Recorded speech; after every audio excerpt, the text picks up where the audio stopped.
Calaroga Shark Media.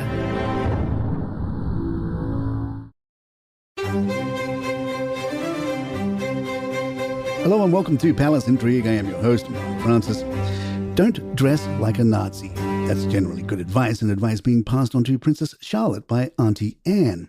Princess Anne is reportedly mentoring her great-niece, Princess Charlotte, as the 9-year-old prepares for her future role in the royal family. According to a source speaking to Women's Day, Anne is taking an active role in teaching Charlotte the do's and don'ts of royal life. The source reveals that Princess Anne is not only providing practical advice, but also sharing some royal history, including past blunders. Anne is reportedly discussing notable royal faux pas, such as her uncle's controversial Nazi uniform incident and Princess Beatrice's infamous fascinator from her parents' wedding. Despite the serious nature of the training, Charlotte and Anne appear to be enjoying their time together. The insider notes they're taking all the time about everything and anything from women's football to ballet, fashion, and manners. Essentially, she's foolproofing Charlotte into becoming the perfect princess and potential queen. Princess Anne is also working to ensure that Charlotte and her brother, Prince George, maintain a strong sibling bond, in contrast to the rivalry seen between Prince William and Prince Harry. The goal is to foster a relationship based on mutual respect, much like Anne's own relationship with King Charles.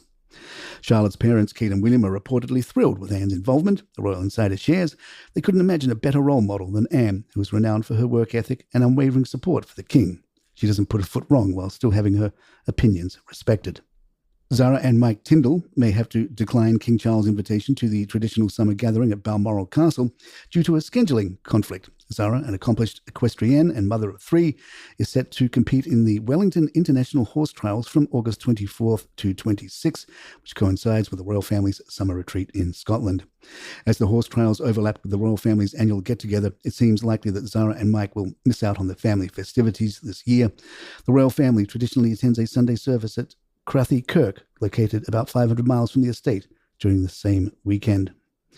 According to reports, King Charles is keen for Zara and her family to join the gathering, and there is talk of possibly rescheduling the church service by a week to accommodate their attendance. An insider shared, Charles really wants Zara and the family to join him on that last Sunday in August for the bank holiday service, but understands that her horse competitions are extremely important to her. The king is hoping that the Tyndalls might be able to visit the week before the bank holiday to join in the family activities, including picnics and walks on the estate. The source added, Mia, Lena and Lucas get on amazingly well with George, Charlotte and Louis. There will be lots of children there this year, so they are planning a mixture of adult and junior events to keep everyone entertained. Other reports suggest Charles would like Harry and Meghan to come, but unfortunately, Meghan is booked through the year 2099 and won't be able to make it. In the Standard, Melanie McDonough writes, there is out of touch with reality, and there is Prince Harry's concept of reality. One is excusable in privileged people like royalty. The other entails a disassociation from the real world, which is just annoying. At the risk of adding my droplet to the torrent, this suggestion that his problems with the press are central to his estrangement from his family is nuts. Where do I start? Well, there was his decision to decamp from the UK and leave the humdrum royal business of attending things to people like his no-nonsense Aunt Anne, who is right now over in Paris putting steel in the spine of the UK Olympics team. That move may have been prompted by his lovely wife, but he decamped willingly. Behind all of this has been that remarkable spectacle of Harry and Meghan give us privacy world tour, in which the pair use any available outlet to express their utter antipathy to any media intrusion into their very private lives, while at the same time making use of any and every press outlet to flog their product, which is Sussex Royal or whatever variant of the title is handiest. To put it another way, their sole marketable commodity is not Meghan's delicious preserves and cooking tips, but the residual glamour attaching to their status and title, which is what makes people sign up for Meghan's tips and their podcasts. That having cake and eating cake philosophy must grate with the royals. Palace Intrigue will be right back.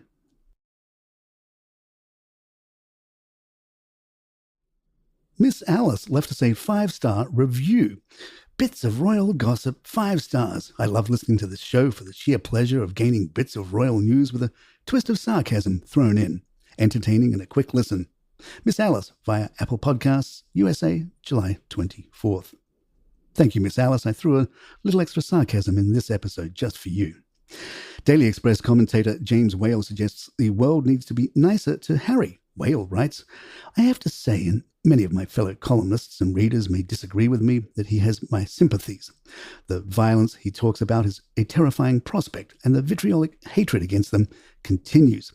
It's my belief that the Duke and Duchess of Sussex have been subjected to the most awful bullying in this country, much of it undeserved, and endlessly blasting Harry is getting us nowhere. Leave the poor soul alone. What we need is a little more love, a lot more, in fact. There is too much disunity in this world right now as it is, including the war in Ukraine and the bloodshed in Gaza. If there is one thing that could offer hope, it would be Harry and his brother, Prince William, making amends. They've already been through so much with the tragic death of their mother, Princess Diana. Let's hope one day they see the light in supporting one another. I have not given up hope just yet. Royal commentator Lee Cohen writes in the US Sun, Harry and Meghan just love to complain, and in America's largely optimistic society, that is a bad look. While some view the couple's openness as a brave stance against institutional rigidity, many others perceive it as ungrateful and divisive. A segment of Americans, particularly those of us who respect and admire the monarchy, find these repeated criticisms disrespectful and unbecoming. So the Sussex's endless narrative of grievance has alienated many who once admired their candor. Royal expert Jenny Bond adds, I suppose Americans have now got used to the novelty of having a British prince making his home in their country, and inevitably some of the gloss is wearing off. But Harry remains an immensely likeable man, and I'm sure his personality makes him as popular as ever with people he associates with. Fame is often a double-edged sword. One minute you are sitting atop a pedestal of adoration, and the next you are unroyally knocked off it. I don't imagine that Harry takes a great deal of interest in random polls about their popularity, but media-savvy Meghan might find it rather harder to swallow. And there you have it. If you'd like to email us, our address is thepalaceintrigue@gmail.com. Please follow us on Spotify, Apple, or the app of your choice, and leave us a review or some stars if you're enjoying the show. Don't forget, you can get this show commercial free, plus we've got a lot of merch. You can get all the details in the show notes or episode notes.